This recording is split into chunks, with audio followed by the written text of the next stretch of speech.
Good evening. Welcome to the Glazov Gang. Tonight, a very special episode with a very special guest, Dinesh D'Souza, the acclaimed conservative political commentator, author, lecturer, and filmmaker. And he is the author of the new book, America, Imagine a World Without Her. And as many of you know, it is also out as a major motion pictures, and it is playing in theaters everywhere. Make sure you see this special film and read this special book. Dinesh D'Souza, what an honor and a privilege to have you on the Glazov Gang. Jamie, it's always good to be on with you. Thank you so much. Dinesh, before we begin, I would just like to say many years have passed. I think it was 10 years ago, maybe even 15, but I read a book called The End of Racism.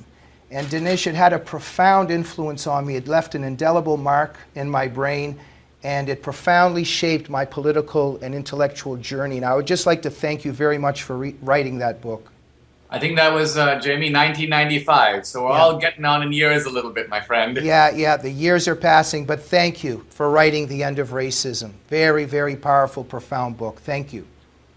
Yeah, well, you're welcome. In some sense, what that book was predicting or saying that racism, which was systematic in American life, had now become episodic, that it no longer commanded the kind of power it once did. In some sense, that book looked forward to, I hate to say this, but looked forward to the election of somebody like Obama, in which a majority white country elects really almost unhesitatingly an African-American president. Many people thought that would take 100 years, but it certainly didn't.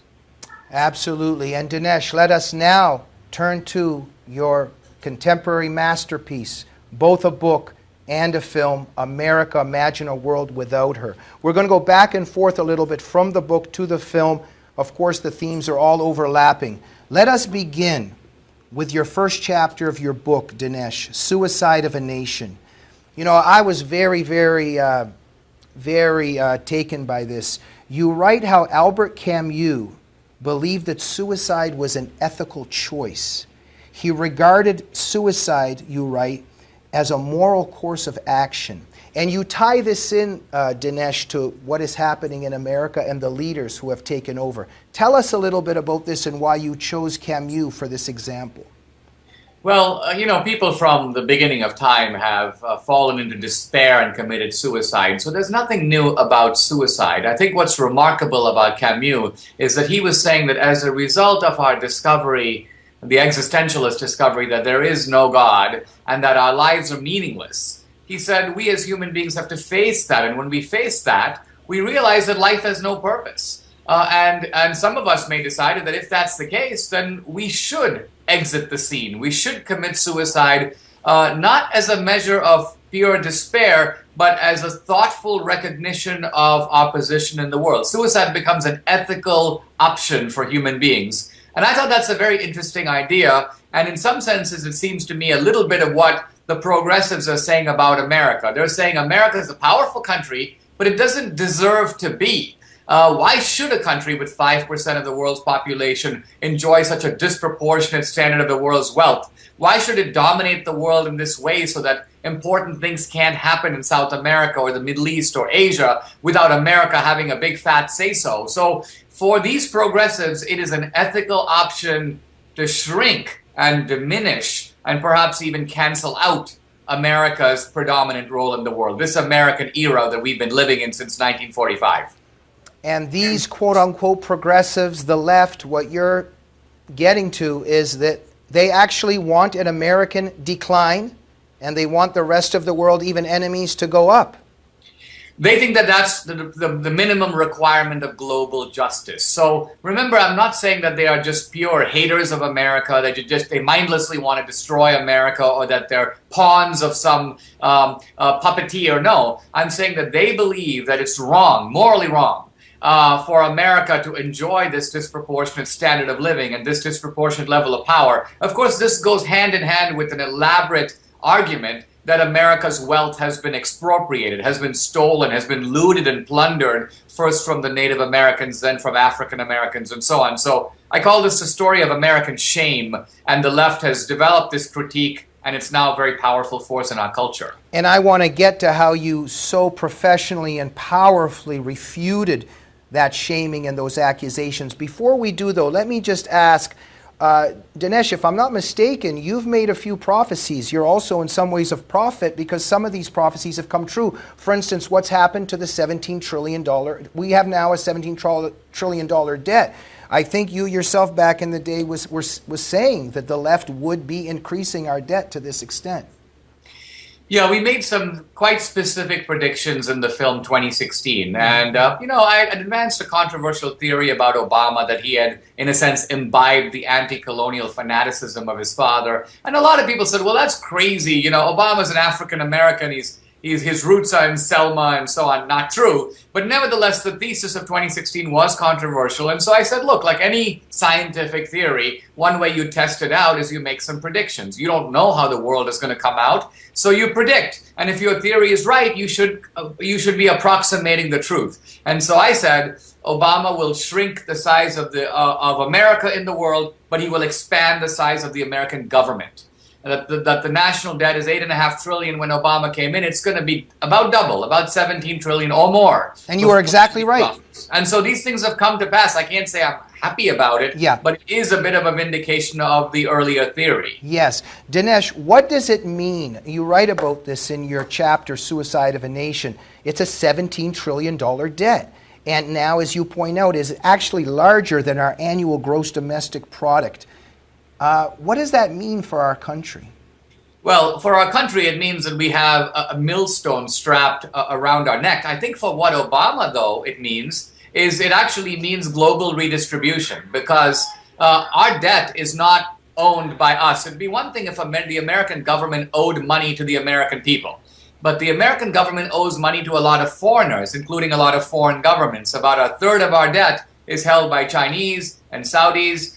So people in other countries, and so by having this enormous debt, it becomes a transfer of power and of money and wealth away from the United States and toward the rest of the world. The point being, Obama isn't just a domestic redistributionist, he's a global redistributionist. Wow. Dinesh, you also write about the growing power of Russia and China.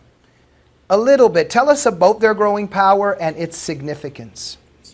In this new film, our subtitle is Imagine a World Without, meaning a world without America. And I intended that to be kind of a hypothetical. It's almost like think about what the world might look like if American influence is subtracted and reduced. But as I look around the world now and see the aggression of Putin in the Ukraine, as I see the Iraq go up in flames, Iran consolidating its power while pursuing a nuclear bomb, when I see what's happened in Egypt with the collapse of our ally Mubarak and the chaos that happened over there, when I see how irrelevant America has become in South America, I mean, basically we're beginning to see in reality what a world looks like with America having become more and more irrelevant.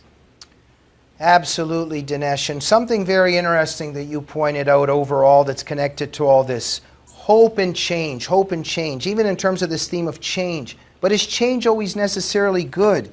And, you write in that chapter that it has been said that if termites could talk, they would call what they do progress. Well, that's a way of saying that progress is always from a particular measurement, from a particular criterion, from somebody's point of view.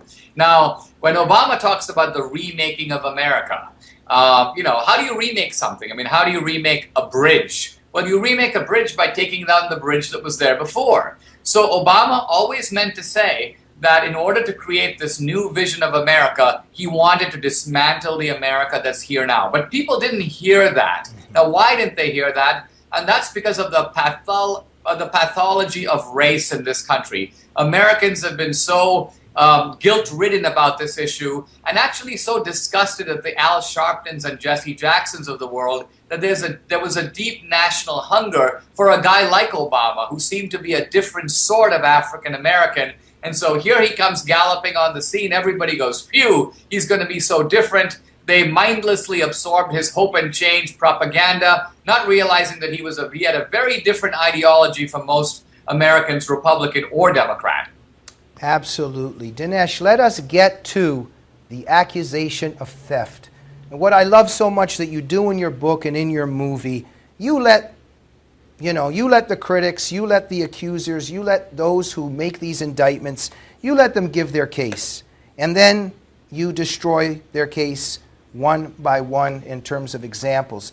First, tell us a little bit about progressives' theft accusation against America. The progressive argument at its core is that the wealth of America, the whole country's wealth, your wealth, mine, is based on theft. And they've developed an elaborate history that supports this idea, and also a contemporary argument. So the historical argument is not only that we stole the country from Native Americans, they correctly point out that slavery is a form of theft. Abraham Lincoln once said slavery is represented by the idea that you work and I eat. So it's a theft of labor. The progressives say that America stole half of Mexico in the Mexican War. And then they argue that our foreign policy now, and also our economic system, the free market, is theft, and it deprives people of what Obama calls the fair share. So this is the theft critique. And you're right, I'm very proud of the fact that in the movie, we were able to find leading liberals, but also leading radicals. And we let them, they let America have it, if you will, in the movie. And I let them go. One of them even talks about the idea of dropping a nuclear bomb on America. He's so enraged. And you can see the little tumblers of his brain. If America's like Nazi Germany, then surely we'd want to blow up Nazi Germany, wouldn't we? So yeah, if I had an atomic bomb, he says, yeah, I would seriously consider dropping it on the United States. So this is a valuable insight into the progressive and the radical mind, that these are guys in some sense who are just as incensed against America as any Iranian mullah or Hamas radical in the Middle East. Absolutely. Dinesh, just want to give a compliment to you, because when you're talking to Ward Churchill in that example and to all these other leftists, you carry yourself very graciously, very humbly, very nobly, and you kind of lead them into making all these tremendously absurd and hateful statements. I just thought you did it brilliantly, Dinesh, with really, really beautiful style. Thank you. Well, I actually sort of learned, Jamie, from Michael Moore. In other words, I learned what not to do. Because, of course, he does the ambush thing. He will never have an intelligent conservative on his show. His idea is to make his opposition look completely buffoonish, to surprise Charlton Heston at his house at night. So Moore is essentially following an ambush strategy. I thought, let me do the opposite. I'm going to let these guys speak. I'm going to have my say, but not now. We're going to let them rail and rant. And in fact, to the point, in one of our screenings, a conservative woman almost got up and walked out of the theater because she was so disgusted at listening to this anti-American fusillade coming at her. But we convinced her to stay and said, look, we're going to be dealing with it. But I was so fair to the other side's point of view that she actually was beginning to feel a little sick to her stomach, as she put it. No, but very, very, yeah. But Dinesh, since we're on that, because I'm just so impressed with that dignified way in which you carry yourself with these haters of America. But there's something else a little bit in the genre and in the way that you do these things. You're always a little bit on a mysterious, a little bit adventure, and you're looking for the answer. You're not exactly sure, and you're just asking questions and embarking a little bit on a journey. And I'm very moved by that. Can you talk a little bit about why you decided in some ways to make your film in this way? Well, I think here, this is part of the difference between a book and a film. The premise of a book is that you have done the research, you've thought it through, and you've already arrived at your conclusion. And very often in my books, I'll state the conclusion boldly at the front. It's almost like making a preposterous or outrageous claim, and then you spend the rest of the book defending it. So you mobilize your arguments around that thesis, but you have essentially already shown your hand in the introduction. You're saying, this is what I'm going to argue in the book. Now, a film doesn't work like that. A film is a journey. You want to start with the audience, and the audience doesn't know anything. So you're beginning to say, all right, now we're going to go find out. You put out a mystery, a puzzle, and then the movie is a kind of detective story. So in a certain way, documentary films, even though they are nonfiction, follow some of the same approaches as a good detective story, a good fiction movie, in that they have to have suspense, they have drama, they have discovery. You want the audience to have moments of recognition where they figure things out that you haven't spelled out for them. They're implicit in the film, but you let the audience go, aha, now I see the connection here. And that's part of the beauty of sitting in the theater and actually becoming a really smart guy in the process. Absolutely. Dinesh, I just want to say, as a fan of Mike Tyson, I feel when I'm watching that film, and of course reading and watching your other work, you don't completely know it while you're watching it, but at the end you realize that it was a Mike Tyson knockout by you, but it came through a different form.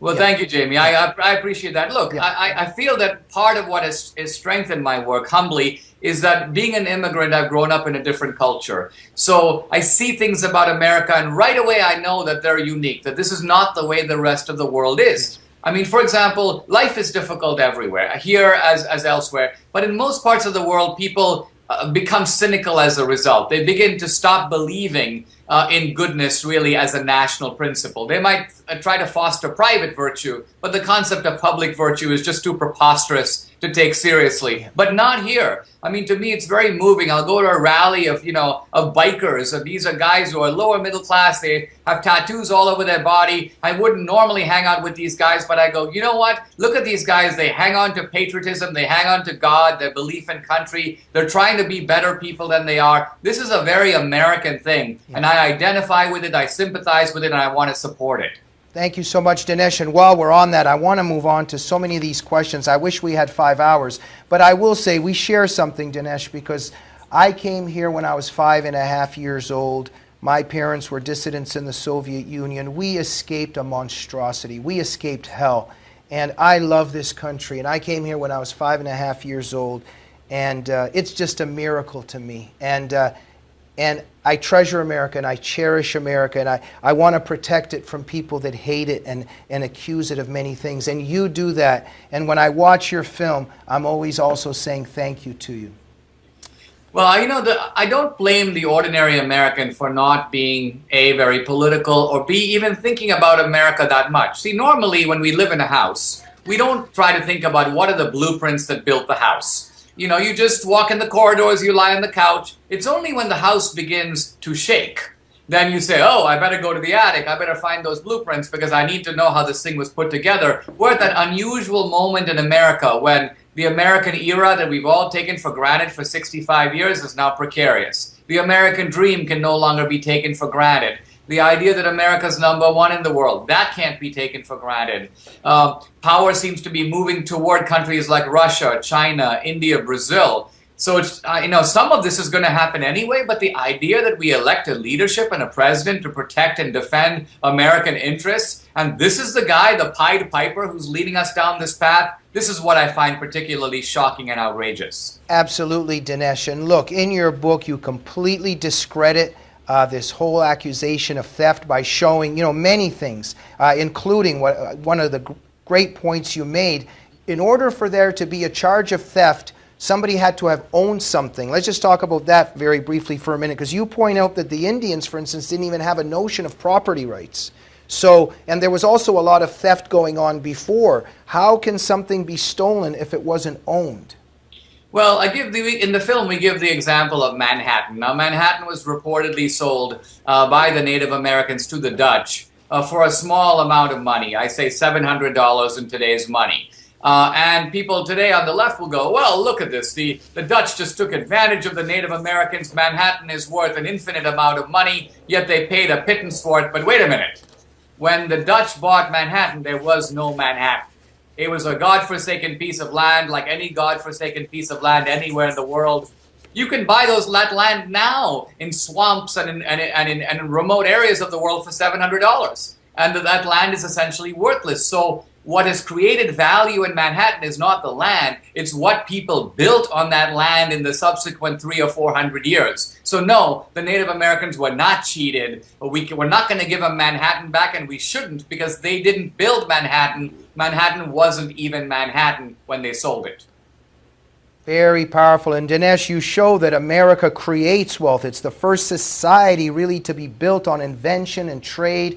And it's not necessarily, and it is not built on theft and exploitation, etc. But Obama wants to camouflage what he's really doing. But what he's really saying is, this has been stolen from you, and I'm going to use my power to give it back to you. Right. Obama is a master. He doesn't have the normal entrepreneurial talents. I mean, if someone were to tell him to come up and invent something or develop a software program or make an iPhone, he would give you a befuddled look. He can't do that. He can't even put up a website. But that's not to say he lacks skills. He is a resentment organizer. Not so much a community organizer, but an organizer of envy, resentment, and hatred. These are his specialties. And the reason he's so good at it is he's suffused with resentment and hatred himself. So where does the hatred come from? It comes from the hatred of an unproductive class of people who envies the success of the entrepreneurial class and wants to see a transfer of power away from the entrepreneurs and toward who? The journalists, the intellectuals, the academics, the union bosses, the community organizers, and the politicians, none of whom by themselves produce anything, but what they do produce in large quantities is resentment. Wow. And let us get to what is for me the most fascinating part of your work, Dinesh, is Satan as community organizer. Let us begin with Saul Alinsky. Before I ask several questions, give our viewers a little bit who might not know who he was and why it's so significant that Obama and Hillary are his disciples.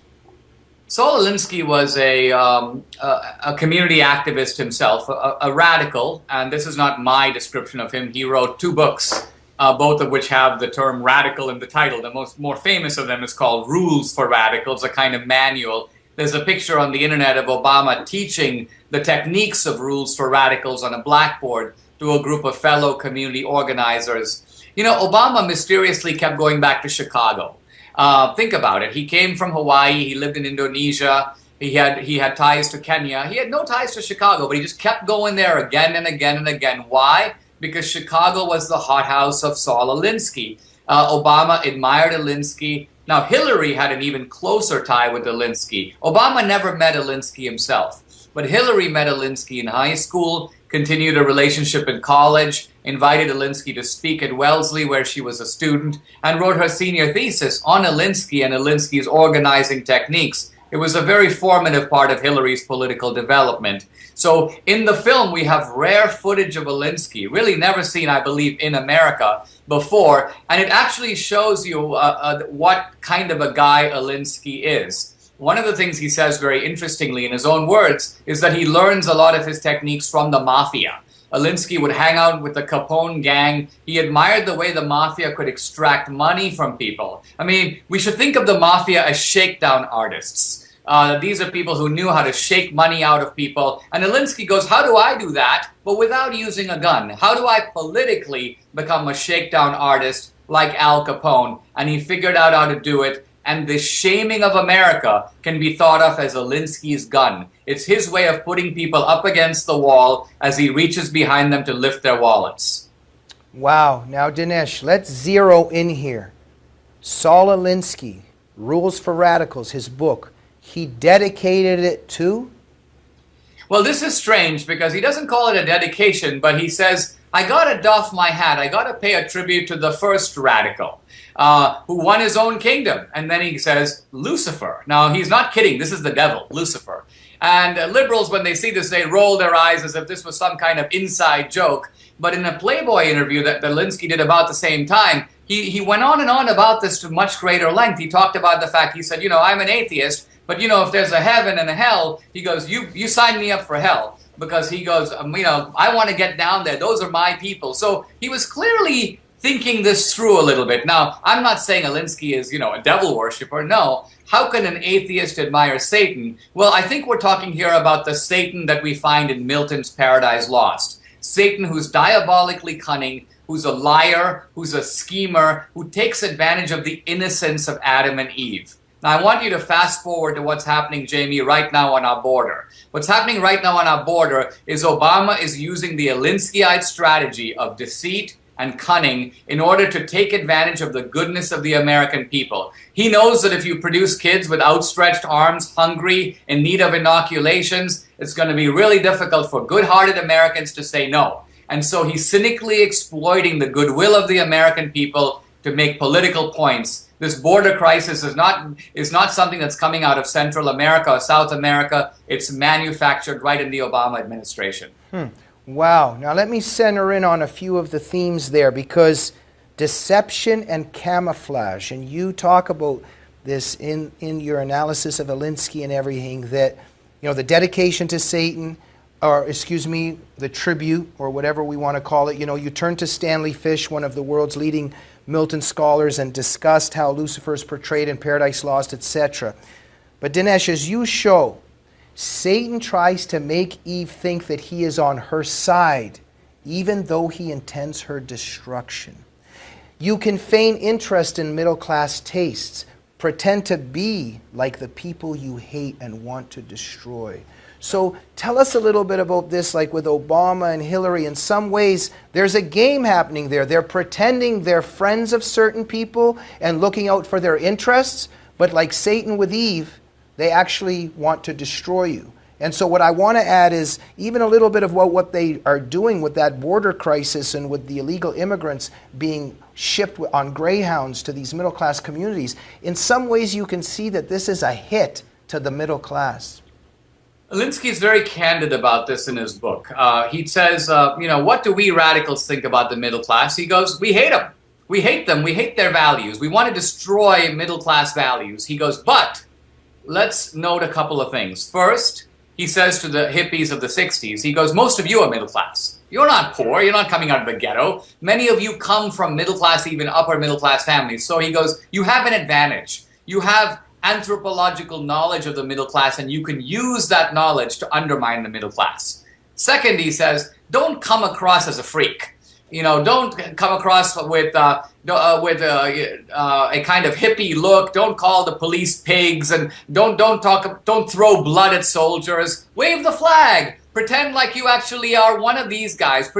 Identify with the middle class, because that's the first step to seducing them over to your side. Then you can radicalize them. Then you can undermine the middle class beliefs in morality, decency, family, patriotism. But you've got to start by sneakily pretending to be one of them. So this is a lesson that Obama learned very well. If you look at the early Obama, he looks very much like one of those hippies or bohemians. But later he realized that it's much better to put on the clean-cut suit, cut his hair short. He even practiced, he says, voice modulation lessons to come across and sound like a Midwestern Tom Brokaw and not as some kind of a thug.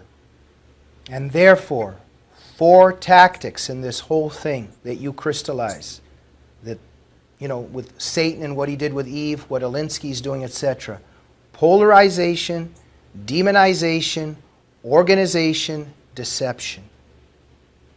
Just talk a little bit about that, or summarize. We've talked a little bit about deception in the middle class. One of the strategies I want to highlight here, which Satan uses and Alinsky learned from that, is how to use intimidation. Intimidation is the idea that you put people against the wall, you grab them by the lapels, and you make them feel relieved when they pay you off. Now, Alinsky's intimidation was kind of petty intimidation. I mean, he would go, for example, into a mall, and if he wanted to make the organizers of the mall sit down with him and accede to his demands, he would have his people use all the restrooms in the mall and not allow anybody else in. They'd be using every stall, and so essentially the restrooms would be unusable, the management would throw up its hands, and Alinsky would say, either you agree to these things or my guys are going to do this every day. So this was the kind of petty outsider intimidation that Alinsky perfected.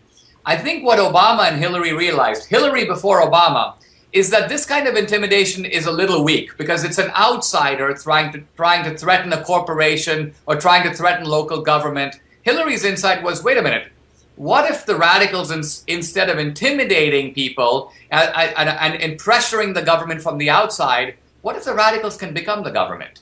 Then they can use the government to intimidate people. They can use all the instruments of law, the IRS, the FEC, the SEC, and the NSA. And this way you can gather files and documents and information on people. It doesn't mean you're always going to use it, but people will know you can. And it's that knowledge. And boy, Jamie, I see you shaking your head because this is, in fact, what totalitarian societies have always wanted to do. If only the Soviet Union had this kind of technology, they wouldn't have to have children call in on their parents. because they'd have better technology to be able to record what the parents were saying anyway. So I think we're in a rather scary moment in America in which we've got to decide as Americans, do we cherish our civil liberties? Do we want to have our government have the power to do this to us? Collectivism is taking on a completely new dimension in the 21st century. Yes, Dinesh, in the last few minutes that we have, I wish we had a few hours. I cannot leave this program without mentioning your theme of the spirit of 1776. And you are stressing that while it's under attack here, the whole rest of the world is trying to embrace it. Talk a little bit about that, and in general, why you see the spirit of 1776 is so crucial to our thinking and to our battle. The world from time immemorial has been driven by, in the film we call it the conquest ethic. It's the idea that you become rich or you get land. The borders of most countries have been established, obviously, by conquest. Machiavelli says it's the way of the world. But America came up with a different way. Equal rights, self-determination, and wealth creation. The idea that when Steve Jobs makes an iPhone, he's converted sand into silicon. He hasn't stolen from anybody. There's no conquest involved. We are voluntarily parting with our money to get something that we didn't even know that we wanted or couldn't live without. This is the American way. And it's a great gift to the world. So today, hundreds of millions of people in so many different countries, but predominantly China and India, are lifting themselves up out of poverty because of America's recipe of technological capitalism. And to me, it breaks my heart to see Obama here in America undermining that very formula and, in a sense, declaring war against the wealth creators, all in the name of the worst angels of our nature: envy, resentment, hatred, and even self-hatred. Absolutely. Thank you, Dinesh. One of the most important points among many important points you make is that Martin Luther King appealed not for new rights, but for the enforcements of rights granted in 1776.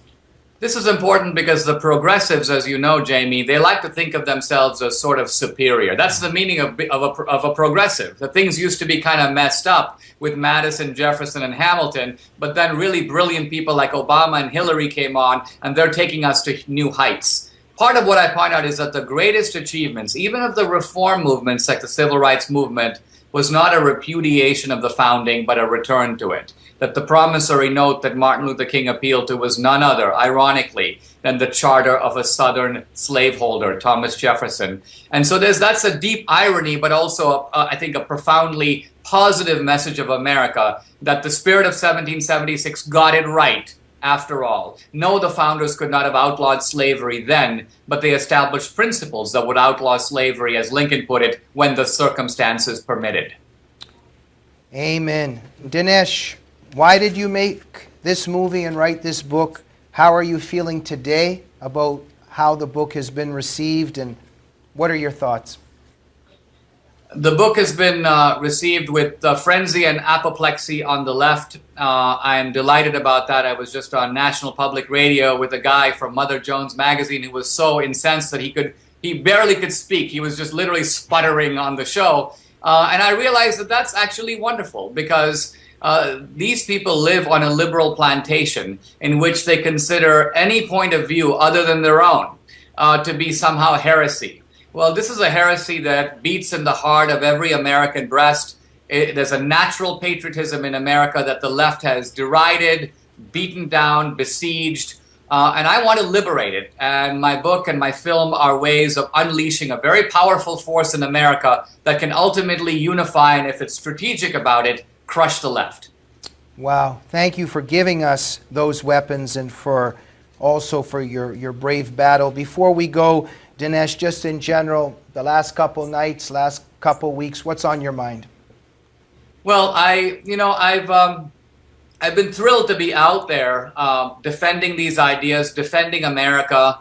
I came to America at the age of 17, and I still remember the first feeling when I looked out of the airplane. I saw Manhattan, I saw the Statue of Liberty, and I had the same feeling that Scott Fitzgerald writes about at the end of The Great Gatsby. He talks about the Dutch sailors coming around the bend, and seeing for the first time what he calls the green breast of the new world, the green representing fertility and promise and possibility. So I had that feeling when I was 17. It's never left me, Jamie. All my books, in some sense, have converged on this great topic of America. So for me, it's a particular honor and delight to present this argument now at this important moment of our history. And I just hope that it receives the widest possible audience.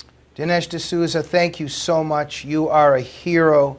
Thank you for fighting this battle. Thank you for standing up for freedom. Thank you for so effectively and bravely crushing, in many respects, the left and its arguments. It's my pleasure. Dinesh D'Souza, thank you very much. We hope you'll come back on the Glazov Gang. Would love to. Ladies and gentlemen, America, Imagine a World Without Her. Read the book, see the film. Special, fantastic, and superb. I may say, Jamie, AmericaTheMovie.com. That's where to find out where the film is playing. Absolutely. AmericaTheMovie.com. Visit the website, see the film, read the book. Dinesh, thank you very much. And we'll see you next week on the Glazov Gang.